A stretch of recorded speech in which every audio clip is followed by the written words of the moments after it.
first came out with Bop and that first album, Middle of Nowhere, I definitely knew I'd be making music in 10 years, but knowing exactly where you'd be, you know, I'm now married for a year and all of us with families, and the other guys have kids, and it's definitely something, those things I wouldn't have been able to say. I don't think I would have said I'll be married at 21, but I did know that making music was not something that was a passing fad for me. Having kids and being on the road and being a musician, I think in a lot of ways go together because they're all chaos. A lot of people are sort of thrown off by, you know, the late night, you know, feedings and kind of the endless, you know, juggling. But when you're in a band and you tour and you've, you know, been doing that, it's actually very similar. Our fans, I don't know, at first we do have a lot of female fans, but I think for the most part it is more about the music than just the sex symbol thing.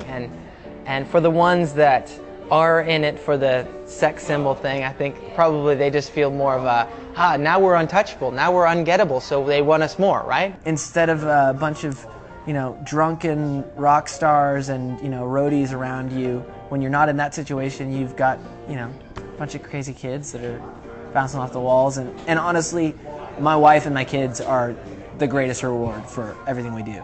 Having significant others, it definitely changes things. I mean, I dated my wife for 5 years before we got married, so I definitely knew who she was. You know, that wasn't some big shock like we got married after 2 weeks or 2 months. But being married and living every day together, waking up every morning, you know, there's a different dynamic.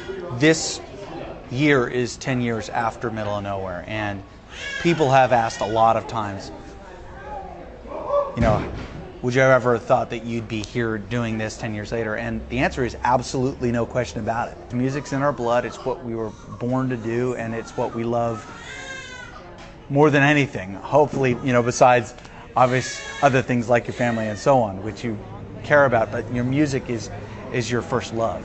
And we will always be doing music.